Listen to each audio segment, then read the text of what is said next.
ಎಲ್ಲರಿಗೂ ವಚನವಾಹಿನಿ ಚಾನಲ್ಗೆ ಆತ್ಮೀಯವಾದ ಸ್ವಾಗತ.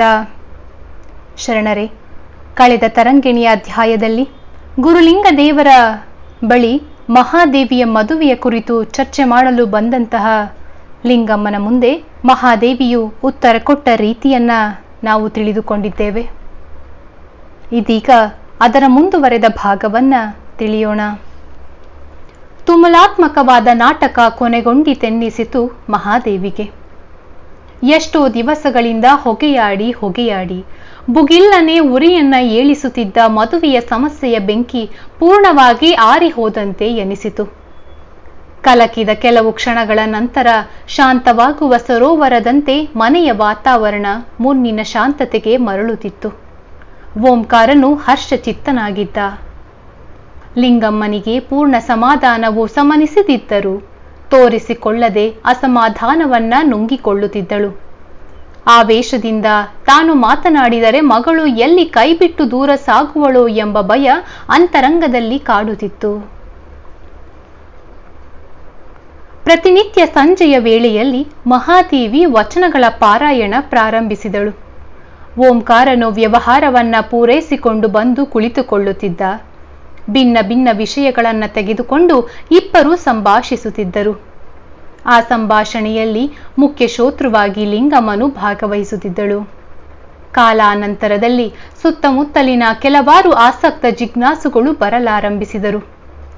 ಮಗಳ ಬೌದ್ಧಿಕ ಪಟುತ್ವಕ್ಕೆ, ನಿರೂಪಣಾ ಶಕ್ತಿಗೆ ಓಂಕಾರ ತಲೆದೂಗುತ್ತಿದ್ದ.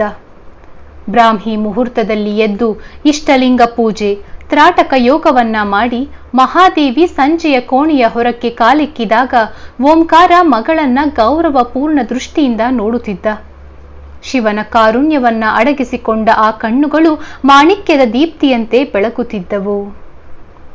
ಲಿಂಗ, ಮಹಾದೇವಿಯ ಕಣ್ಣನ್ನ ನೋಡು, ದೈವೀ ಶಕ್ತಿಯ ಕುಂಡಗಳಂತಿವೆ. ಇವಳು ನಮ್ಮ ಮಗಳೇ ಎಂದು ಆಶ್ಚರ್ಯವಾಗುತ್ತದೆ.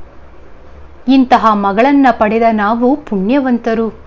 ಸಾಮಾನ್ಯ ಪದಾತಿಯಾಗಿದ್ದವನ ಮಗನು ಸೇನಾಧಿಪತಿಯಾದರೆ ತಂದೆಯು ಆನಂದ ತುಂದಿಲನಾಗುವಂತೆ ನನ್ನ ಮಗಳು ಆಧ್ಯಾತ್ಮ ದಾರಿಯಲ್ಲಿ ನನಗಿಂತಲೂ ಬಹಳಷ್ಟು ಮುಂದೆ ಸಾಗಿರುವುದನ್ನ ಕಂಡು ಅಸೀಮ ಸಂತೋಷ ನನಗೆ ಎಂದು ಉದ್ಕರಿಸುತ್ತಿದ್ದ ಓಂಕಾರ.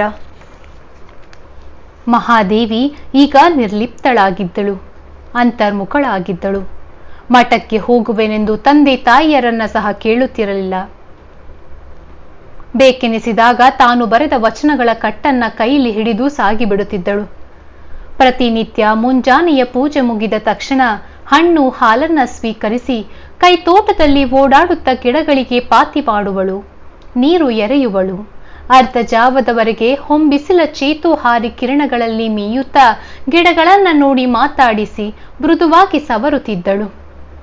ತಾಯಿಯ ಹಸ್ತದ ನೇವರಿಕೆಯ ಅನುಭವದಲ್ಲಿ ಗಾಳಿ ಬೀಸಿದಾಗ ತನ್ಮಯವಾಗಿ ಆ ಗಿಡಗಳು ತಲೆತೂಗುತ್ತಿದ್ದವು. ಬಳಿಕ ಮಠಕ್ಕೆ ಹೋಗುವಷ್ಟರಲ್ಲಿ ಗುರುಗಳು ಮುಂಜಾವಿನ ಪೂಜೆ ಮುಗಿಸಿರುತ್ತಿದ್ದರು. ಮಹಾದೇವಿ ಬಂದ ತಕ್ಷಣ ಕಲ್ಯಾಣದಿಂದ ಆಗಾಗ ಬರುತ್ತಿದ್ದ ವಚನಗಳ ಕಟ್ಟನ್ನ ಓದುತ್ತಿದ್ದರು. ಶಿವಯ್ಯನು ಆಸಕ್ತಿಯಿಂದ ಭಾಗವಹಿಸುತ್ತಿದ್ದ. ಗುರುಗಳು ಕ್ಲಿಷ್ಟವಾದ ವಿಷಯವನ್ನ ವಿವರಿಸುತ್ತಿದ್ದರು. ಮಹಾದೇವಿ ಕಲ್ಯಾಣದ ಕಾರ್ಯಕ್ಷೇತ್ರ ಬಹು ವಿಸ್ತಾರವಾಗತೊಡಗಿದೆ. ಜನಸಾಮಾನ್ಯರಿಗೆ ಧರ್ಮ ತತ್ವಗಳನ್ನ ಮುಟ್ಟಿಸುವ ಕಾಯಕ ತ್ವರಿತಗತಿಯಿಂದ ಸಾಗುತ್ತಿದೆ. ಪ್ರಭುದೇವರು ಶೂನ್ಯ ಪೀಠವನ್ನ ಅಲಂಕರಿಸಿದ ಮೇಲೆ ಬಸವಣ್ಣನವರಿಗೆ ಇನ್ನೊಂದು ಭುಜ ಬಂದಂತಾಗಿದೆ. ಶೂನ್ಯ ಪೀಠ ಎಂದರೇನು ಗುರುಗಳೇ? ಅದೊಂದು ಸಾಂಕೇತಿಕ ಧಾರ್ಮಿಕ ಸ್ಥಾನ. ಪೀಠವೆಂದರೆ ಬಂಗಾರದ ಕಟ್ಟಿಗೆಯ ಸಿಂಹಾಸನವೆಂದಂತಲ್ಲ. ಶೂನ್ಯ, ಇದು ಪರಮಾತ್ಮನ ಸ್ಥಿತಿಯನ್ನ ಸೂಚಿಸುವ ಮತ್ತೊಂದು ಹೆಸರು. ಬೌದ್ಧರದು ಏನೂ ಇಲ್ಲದ ಶೂನ್ಯವಾದರೆ, ಶರಣರದು ಎಲ್ಲವನ್ನ ಒಳಗೊಂಡ ಆದರೆ ಎಲ್ಲಕ್ಕೂ ಅತೀತವಾದ ಬಯಲು. ಇದು ನಿರ್ವಾತದ ಸಂಕೇತವಲ್ಲ, ಪರಿಪೂರ್ಣತೆಯ ಸಂಕೇತ. ಇಂತಹುದನ್ನ ಸಾಕ್ಷಾತ್ಕರಿಸಿಕೊಂಡವನೇ ಜಂಗಮನು. ಅಲ್ಲಿ ಅವನು ತ್ರಿಪುಟಿಯನ್ನ ಕಳೆದುಕೊಂಡು ಪೂಜ್ಯ, ಪೂಜಕ, ಪೂಜೆ ಎಂಬ ಭಿನ್ನತೆಯನ್ನ ಕಳೆದು ತಾನೇ ತಾನಾಗುವ ಸ್ಥಿತಿಗೆ ಬರುವನು. ಕಾಯದಲ್ಲಿ ಕಳವಳವಿಲ್ಲ, ಮನದಲ್ಲಿ ಭ್ರಾಂತಿ ಇಲ್ಲ, ಚಿತ್ತದಲ್ಲಿ ಹೊಯ್ದಾಟವಿಲ್ಲ, ಬುದ್ಧಿಯಲ್ಲಿ ವಿಸಂಚವಿಲ್ಲ, ಭಾವದಲ್ಲಿ ಅತೃಪ್ತಿಯಿಲ್ಲ. ಇಂತಹ ಸ್ಥಿತಿ ಶೂನ್ಯ ಸ್ಥಿತಿ. ಇಂತಹ ಜಂಗಮ ಸ್ಥಿತಿಯನ್ನ ಪಡೆಯಲಿಕ್ಕೆ ಹುಟ್ಟಿದ ಜಾತಿ, ಕೈಗೊಂಡ ಕಾಯಕ, ಸಾಮಾಜಿಕ ಸ್ಥಾನಮಾನ ಯಾವುವು ಅಡ್ಡ ಬರವು. ಈ ಸ್ಥಿತಿಯನ್ನ ಪಡೆದವನೇ ಶೂನ್ಯ ಪೀಠಾಧಿಕಾರಿ. ಇದನ್ನ ಸಾಂಕೇತಿಸಿ ಜಗತ್ತಿಗೆ ತೋರಿಸುವ ಸಲುವಾಗಿ ಶೂನ್ಯ ಸಿಂಹಾಸನದ ನಿರ್ಮಾಣವಾಗಿದೆ. ಅದನ್ನು ವೈರಾಗ್ಯ ಚಕ್ರವರ್ತಿ ಅಲ್ಲಮ ಪ್ರಭುದೇವರು ಏರಿರುವರು. ಅವರ ನೇತೃತ್ವದಲ್ಲಿ ಪ್ರತಿದಿನವೂ ಅನುಭವ ಗೋಷ್ಠಿಗಳು ನಡೆಯುತ್ತವೆ. ಒಂದೊಂದು ವಿಷಯವನ್ನ ತೆಗೆದುಕೊಂಡು ವಿಚಾರ ಮಂಥನ ಮಾಡುವಾಗ ಪ್ರತಿಯೋರ್ವರು ತಮ್ಮ ಅಭಿಪ್ರಾಯವನ್ನ ಸಭೆಯ ಮುಂದಿರಿಸುವರು. ಕೊನೆಗೆ ನಿರ್ಣಯ ಕೈಗೊಳ್ಳುವರು. ಗೋಷ್ಠಿಯಲ್ಲಿ ಹೊರಹೊಮ್ಮುವ ವಚನಗಳನ್ನ ಓಲೆಯ ಶಾಂತರಸರ ನೇತೃತ್ವದಲ್ಲಿ ಸಂಗ್ರಹಿಸಿ ಪ್ರತಿ ಮಾಡಿಸಿ ನಾಡಿನ ವಿವಿಧ ಭಾಗಗಳಿಗೆ ಕಳುಹಿಸುವರು. ಮಾನವನಿಗೆ ತನು, ಮನ, ಆತ್ಮಗಳು ಮುಖ್ಯ 3 ಘಟಕಗಳಾದ ಕಾರಣ ಅವುಗಳಿಗೆ ತಕ್ಕ ಸಂಸ್ಕಾರ ನೀಡಲು ಕಾಯಕ, ಕಲೆ, ಉಪಾಸನೆಗಳು ಕಡ್ಡಾಯ ಆಚರಣೆಗಳು. ಪ್ರತಿಯೋರ್ವನಿಗೂ ದುಡಿಯಬೇಕು, ಶರೀರವನ್ನ ದಣಿಸಲೇಬೇಕು. ಹೃದಯ ವಿಕಾಸವಾಗಿ ಅಂತಃಕರಣಗಳು ಅರಳಲಿಕ್ಕೆ ಸಾಹಿತ್ಯ, ಅಧ್ಯಯನ, ಸಂಭಾಷಣೆ ಮುಂತಾದ ಲಲಿತ ಕಲೆಗಳನ್ನ ಅಳವಡಿಸಿಕೊಳ್ಳಬೇಕು. ಬಾಳಿನ ದುಃಖ ದುಮ್ಮಾನಗಳನ್ನ ಮರೆಯಲು, ಭವಸಾಗರವನ್ನ ದಾಟಲು ಎಲ್ಲರೂ ಪೂಜೆ ಮಾಡಬೇಕು. ಅನುಭವ ಮಂಟಪವನ್ನ ನೋಡಿದರೆ ಸುಂದರವಾದ ತಿಳಿಗೊಳದಂತೆನಿಸುತ್ತದೆ.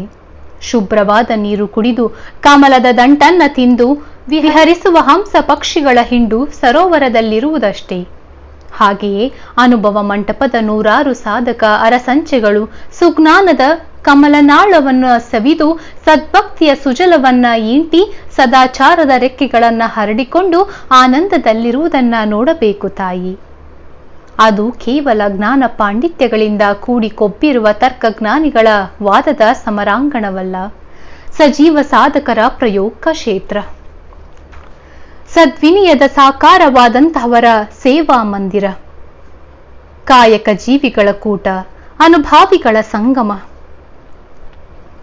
ಅಲ್ಲಿ ತಲೆ ತಲೆಗಳ ತಿಕ್ಕಾಟಕ್ಕಿಂತಲೂ ಮಿಗಿಲಾಗಿ ಹೃದಯದ ಭಾವನೆಗಳ ವಿನಿಮಯವಿದೆ. ಬುದ್ಧಿಯು ವಿಕಾಸವಾದಂತೆ ಭಾವದ ಬೆಳವಣಿಗೆಯೂ ಇದೆ. ಈ ಬಸವ ಧರ್ಮದ ವೈಶಿಷ್ಟ್ಯಪೂರ್ಣ ಅಪೂರ್ವ. ಅನೇಕ ಧರ್ಮಗಳು ಉಗಮಿಸುವಾಗ ಗುರುವೋರ್ವನ ವಾಣಿಯ ಪ್ರತಿಫಲ ರೂಪುಗೊಳ್ಳುವವು.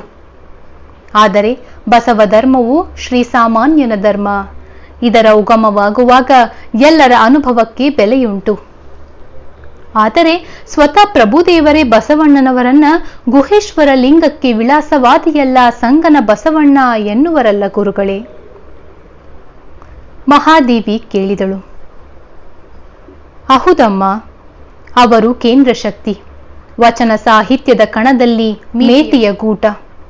ಯುದ್ಧದ ಕಾರ್ಯಾಚರಣೆಗೆ ಹೋದಾಗ ಸಮರಾಂಗಣದಲ್ಲಿ ಪದಾತಿಗಳು, ರಥಿಕರು, ಆಶ್ವಾರೂಢರು ಎಲ್ಲರೂ ಇದ್ದರೂ ಯುದ್ಧದ ಯೋಜನೆಯನ್ನ ರಚಿಸುವ, ಮುಂದೆ ಸಾಗಲು ಅಪ್ಪಣೆ ನೀಡುವ ಮಹಾದಂಡ ನಾಯಕನಿಗೆ ಯುದ್ಧದ ಗೆಲುವು ಅನ್ವಯಿಸುವಂತೆ ಈ ಧರ್ಮದ ಮಹಾಶಿಲ್ಪಿ ಮಂತ್ರಪುರುಷ ಆದಿಗುರು ಬಸವಣ್ಣನವರು. ಅನುಭವ ಮಂಟಪ ಎಂಬ ಮಡಿಕೆಯಲ್ಲಿ ಸದ್ಭಕ್ತಿಯ ಕೆನೆ ಮೊಸರು ಹಾಕಿ ಜನಜಾಗೃತಿಯ ಉದ್ದೇಶದ ಕಡೆಗೋಲನ್ನ ಊರಿ ನೀತಿವಂತಿಕೆಯ ಹಕ್ಕವನ್ನ ಕಟ್ಟಿ ಅನೇಕ ಶರಣೆಯರು ಅನುಭವದ ಮತನ ಮಾಡಿದಾಗ ಈ ಲಿಂಗಾಯತ ಧರ್ಮದ ನವನೀತ ಹುಟ್ಟಿ ಬಂದಿದೆ. ಅದಕ್ಕೆ ಅನುಭವ ಮಂಟಪ ಎಂದು ಏಕೆ ಕರೆಯುತ್ತಾರೆ ಗುರುಗಳೇ? ಜ್ಞಾನವನ್ನ ಪಡೆದುಕೊಳ್ಳಲು ಅನೇಕ ಪ್ರಮಾಣಗಳಿವೆ ಅಷ್ಟೇ. ಪ್ರತ್ಯಕ್ಷ, ಅನುಮಾನ, ಆಗಮ ಮುಂತಾದವುಗಳು. ವಾಗ್ಮನಕ್ಕತೀತನಾದ ಪರಮಾತ್ಮನನ್ನ ಯಾವ ಪ್ರಮಾಣದಿಂದಲೂ ತಿಳಿಯಲು ಸಾಧ್ಯವಿಲ್ಲ. ಕೇವಲ ಅನುಭವ ಪ್ರಮಾಣದಿಂದ ಮಾತ್ರ ಎಂದು ಸಾರುವ ಕಾರಣ ಇದು ಅನುಭವ ಮಂಟಪ. ಇಲ್ಲಿ ಅನುಭವ ಎಂದರೆ ಕೇವಲ ಇಂದ್ರಿಯಾನುಭವವಲ್ಲ, ಹೃದಯಾನುಭವ, ಇಂದ್ರಿಯಾತೀತ ಅನುಭವ. ಬ್ರಹ್ಮಾಂಡದ ಒಳ ಹೊರಗೆಲ್ಲ ತುಂಬಿ ತುಳುಕುವ ವಿಶ್ವಚೇತನ ಅಂತರಂಗದಲ್ಲಿ ಗುಪ್ತವಾಗಿ ಇದೆ. ಹೊರಮುಖವಾದ ದೃಷ್ಟಿಯನ್ನ ಒಳಮುಖ ಮಾಡಿ ಅರಸುವಂತೆ ಮಾಡುವುದೇ ಈ ಅನುಭವ ವಿದ್ಯೆಯ ಗುರಿ. ಬಸವಣ್ಣನವರ ಉನ್ನತ ತತ್ವಗಳು ಪರಿಶುದ್ಧ ಜೀವನ, ಜನಜಾಗೃತಿಯ ಕಳಕಳಿ. ಲೋಹ ಚುಂಬಕ ವ್ಯಕ್ತಿತ್ವಗಳು ಸಿಹಿಯು ಇರುವೆಯನ್ನ ಆಕರ್ಷಿಸುವಂತೆ ಆಕರ್ಷಿಸುತ್ತವೆ. ಇಷ್ಟು ಅಲ್ಪ ಕಾಲಾವಧಿಯಲ್ಲಿ ಹಿಮಾಲಯದ ಸಪಾತ ಲಕ್ಷ ದೇಶದಿಂದ ಮಹಾದೇವಿ ಭೂಪಾಲನಂತಹವರು ಅರಸೊತ್ತಿಗೆಯನ್ನ ತೊರೆದು ಬಂದಿದ್ದಾರೆ. ಕೈಲಾಸ ಲೋಕವೆಂಬುದು ಇರುವುದು ನಿಜವೋ ಸುಳ್ಳೋ, ಆದರೆ ಆ ಮಹಾನುಭಾವನ ಪರುಷಮಯ ಪಾದ ಸ್ಪರ್ಶದಿಂದ ಕಲ್ಯಾಣ ನಗರವು ಕೈಲಾಸವಾಗಿದೆ ತಾಯಿ. ಈ ಮರ್ತ್ಯದಲ್ಲಿ ಅಸತ್ತಿದೆ, ಅಜ್ಞಾನವಿದೆ, ತಿಮಿರವಿದೆ ಎಂದು ತಿರಸ್ಕರಿಸಿ ಸತ್ತನ್ನ, ಜ್ಞಾನವನ್ನ, ಬೆಳಗನ್ನ ಅರಸಿಕೊಂಡು ಬಸವಣ್ಣನವರು ಹೋಗಿಲ್ಲ. ದೈವಿ ಶಕ್ತಿಯನ್ನ ಇಳಿಸಿ ಮರ್ತ್ಯವನ್ನ ದೈವೀಕರಿಸಲು ಪ್ರಯತ್ನಿಸುತ್ತಿದ್ದಾರೆ. ಮುಂಬರುವ ಮನುಕುಲ ಈ ಭೂಮಿಯ ಮೇಲೆ ಅಪ್ಪ ಬಸವಣ್ಣನವರಂತಹ ಸ್ವರಾಂಗ ಪರಿಪೂರ್ಣ ಅತಿಮಾನವ ಇದ್ದಿರಲು ಸಾಧ್ಯವೇ ಎಂದು ಅಚ್ಚರಿ ಪಡುವಂತಹ ನಿಲವು ಆ ಅಪ್ಪನವರದು. ಮಾನವ ಜನಾಂಗವು ಸಕಲ ಬಗೆಯ ಸ್ವಾತಂತ್ರ್ಯ ಪಡೆದು ಸುಪ್ತ ಶಕ್ತಿಗಳನ್ನ ಆವಿಷ್ಕಾರ ಮಾಡಿಕೊಂಡು ಈ ಭೂಮಿಯನ್ನೇ ದೈವಿ ನೆಲೆಯನ್ನಾಗಿ ಪರಿವರ್ತಿಸಿ ಸುಖ ಆನಂದಗಳ ಸಂಗಮದಲ್ಲಿ ಪ್ರಶಾಂತವಾಗಿ ಬದುಕಲು ಸಾಧ್ಯವಾಗುವ ಮಹಾಪ್ರಯೋಗವೊಂದನ್ನ ಧರ್ಮ ವಿಜ್ಞಾನಿ ಬಸವಣ್ಣನವರು ಕೈಗೊಂಡಿದ್ದಾರೆ ತಾಯಿ. ಇಂತಹ ಮಹಾನ್ ಕಾಣಿಕೆ ನೀಡುವ ಆ ಅಪ್ಪನಿಗೆ ಜಗತ್ತು ಎಷ್ಟು ಕೃತಜ್ಞತೆ ಅರ್ಪಿಸಿದರೂ ಸಾಲದು. ಬಸವಣ್ಣನವರು ಅವರ ಸುತ್ತಲೂ ಸಮಾವೇಶವಾಗಿರುವ ಆ ಶರಣರ ಸತ್ಸಂಗದಲ್ಲಿ ಇದ್ದರೆ ಮುಕ್ತಿ ಪದವಿಯನ್ನ ಸಹ ತಿರಸ್ಕರಿಸಬೇಕೆನಿಸುತ್ತದೆ. ಗುರುಲಿಂಗ ದೇವರು ತನ್ಮಯರಾಗಿ ಹೇಳಿದ ಪರಿ ಮಹಾದೇವಿಯ ಮೇಲೆ ಅಪಾರ ಪರಿಣಾಮ ಬೀರಿತು. ಗುರುಗಳೇ, ನಾನು ಯಾವತ್ತು ಕಲ್ಯಾಣವನ್ನ ಕಂಡೇನು? ನಮ್ಮ ಧರ್ಮಗುರು ಆ ಪವಿತ್ರಾತ್ಮ ಬಸವಣ್ಣನವರ ಪಾದಗಳಿಗೆ ಆನಂದ ಬಾಷ್ಪಗಳಿಂದ ಯಾವ ಗಳಿಗೆಯಲ್ಲಿ ಅಭಿಷೇಕ ಮಾಡಿಯೇನು ಎಂದು ಹೃದಯ ಹಂಬಲಿಸುತ್ತಿದೆ. ನಿಜ ಮಾದೇವಿ, ಅಲ್ಲಿಗೆ ಹೋಗದೆ ನಿನ್ನ ಪರಿಪೂರ್ಣತ್ವ ಸಾಧ್ಯವಾಗದು. ಸಾಧಕರ ಓರೆಕೋರೆ ಲೋಪದೋಷಗಳನ್ನ ತಿದ್ದುವ ದೈವಿ ಕಾರ್ಯಗಾರವದು. ಚನ್ನ ಬಸವಣ್ಣನವರು ಹೇಳುತ್ತಾರೆ, ಮಂಡೆ ಮಾಸಿದಾಗ ಎಣ್ಣೆ ನೀರಿನ ಅಭ್ಯಂಗನ ಮಾಡಬೇಕಂತೆ, ವಸ್ತ್ರ ಮಾಸಿದಾಗ ಮಡಿವಾಳನಿಗೆ ಕೊಡಬೇಕಂತೆ, ಮನದ ಮೈಲಿಗೆ ತೊಳೆಯಬೇಕಾದರೆ ಅನುಭವ ಗೋಷ್ಠಿಯಲ್ಲಿ ಭಾಗವಹಿಸಿ ಶರಣರ ಕೈಯಲ್ಲಿ ಹೃದಯದ ಬಟ್ಟೆ ತೊಟ್ಟು ತೊಳೆಸಿಕೊಳ್ಳಬೇಕಂತೆ.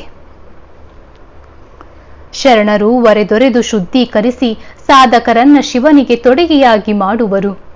ಅಂತೆಯೇ ಪ್ರಭುದೇವರಂತಹ ಮಹಾಯೋಗಿಗಳು ಕೃತಜ್ಞತೆಯಿಂದ ಹೇಳುತ್ತಾರೆ, ಅದ್ವೈತವ ನುಡಿದು ಅಹಂಕಾರಿಯಾದೆನಯ್ಯ, ಅದ್ವೈತವ ನುಡಿದು ಅಹಂಕಾರಿಯಾದೆನಯ್ಯ, ಬ್ರಹ್ಮವ ನುಡಿದು ಭ್ರಮಿತನಾದೆನಯ್ಯ, ಶೂನ್ಯವ ನುಡಿದು ಸುಖ ದುಃಖಕ್ಕೆ ಗುರಿಯಾದೆನಯ್ಯ. ಗುಹೇಶ್ವರ, ನಿಮ್ಮ ಶರಣರ ಸಂಗನ ಬಸವಣ್ಣನ ಸಾನ್ನಿಧ್ಯದಿಂದ ನಾನು ಸದ್ಭಕ್ತನಾದಿನಯ್ಯ, ನಾನು ಸದ್ಭಕ್ತನಾದಿನಯ್ಯ. ಅನುಭವ ಮಂಟಪವು ಹಲವು ನದಿಗಳ ಸಂಗಮ ಸ್ಥಾನದಂತೆ, ಅನೇಕ ದಿವ್ಯ ಚೇತನಗಳ ಒಕ್ಕೂಟ. ಊದಿಸಿದ ವಾಹಿನಿಯು ಹಲವಾರು ಹಳ್ಳಗಳನ್ನ ಇಂಬಿಟ್ಟುಕೊಳ್ಳದೇ ಇದ್ದರೆ, ಬೃಹತ್ತಾದ ನದಿಯೊಡನೆ ಮಿಲನ ಹೊಂದದಿದ್ದರೆ, ಅದು ಜೀವ ನದಿಯಾಗದೆ ಬತ್ತಿ ಹೋಗುವಂತೆ ನಿನ್ನ ಬಾಳ ವಾಹಿನಿಯು ಶರಣ ಸಂಘದ ಸಂಗಮವನ್ನ ಸೇರದಿದ್ದರೆ ಪರಿಪೂರ್ಣತ್ವವನ್ನ ಸಂಪಾದಿಸದು, ಗುರಿ ಮುಟ್ಟಲಾರದು. ಮಗಳೇ, ನನ್ನಂತರಂಗದ ಹಂಬಲವೆಂದರೆ ನಿನ್ನ ಜೀವನ ತರಂಗಿಣಿಯು ಕಿರುಸರಸಿನಂತೆ ನಿಂತಲ್ಲಿ ನಿಲ್ಲದೆ ಅಪಾರ ಶಕ್ತಿ ಉತ್ಸಾಹಗಳಿಂದ ವಿಶಾಲ ಕ್ಷೇತ್ರದಲ್ಲಿ ಹರಿದು ಶರಣ ಸಂಘದ ಸಂಗಮದಲ್ಲಿ ಬೆರೆದು ಬರಡು ಹೃದಯಗಳಿಗೆ ಭಕ್ತಿ ಧಾರೆಯನ್ನೆರೆದು ಆತ್ಮವಿಶ್ವಾಸದ ಹಸಿರು ಮೂಡಿಸಿ ಪರಶಿವ ಸಮುದ್ರದಲ್ಲಿ ಸಮರಸವಾಗಬೇಕೆಂಬುದು. ಶಿವ ಸಂಕಲ್ಪವೇನಿದೆಯೋ ಗೊತ್ತಿಲ್ಲ, ಬಲ್ಲವರಾರು? ಗುರುಲಿಂಗ ದೇವರು ಗಂಭೀರವಾದ ತನ್ಮಯ ಭಾವದಲ್ಲಿ ನುಡಿದಾಗ ಅವರ ಒಂದೊಂದು ಮಾತುಗಳು ಮಹಾದೇವಿಯ ಚಿತ್ತದ ಪದರ ಪದರಗಳನ್ನ ದಾಟಿ ಸುಪ್ತ ಮನದಲ್ಲಿ ನೆಲೆಗೊಂಡವು. ಹಸಿದ ಮಗುವು ಹಾಲಿಗಾಗಿ ಬಂದೇ ಸಮನೆ ಅಳುವಂತೆ ಆಕೆಯ ಹೃದಯದ ಕೂಸು ಶರಣರಿಂದ ದೊರೆಯಬಹುದಾದ ಆಧ್ಯಾತ್ಮದ ಹಾಲಿಗಾಗಿ ಅವ್ಯಕ್ತವಾಗಿ ರೋಧಿಸಲಾರಂಭಿಸಿತು. ಸದ್ಗುರುಗಳು ಇತ್ತೀಚೆಗೆ ಸಂಗ್ರಹಿಸಿದ ವಚನಗಳ ಕಟ್ಟನ್ನ ಮೌನವಾಗಿ ಪಡೆದು ಮನೆಯತ್ತ ಹೆಜ್ಜೆ ಹಾಕಿದಳು. ನರನಾಡಿಗಳೆಲ್ಲ ವೀಣೆಯ ತಂತಿಗಳಂತೆ ಕಲ್ಯಾಣ ಬಸವಣ್ಣ ಶರಣರು, ಕಲ್ಯಾಣ ಬಸವಣ್ಣ ಶರಣರು ಎಂಬ ಶಬ್ದಗಳನ್ನ ಉಲಿಯತೊಡಗಿದ್ದವು. ಶರಣರೇ, ಇದರ ಮುಂದುವರೆದ ಭಾಗವನ್ನ ಮುಂದಿನ ಪಾಡ್ಕಾಸ್ಟ್ನಲ್ಲಿ ತಿಳಿಯೋಣ. ಶರಣು ಶರಣಾರ್ಥಿಗಳು.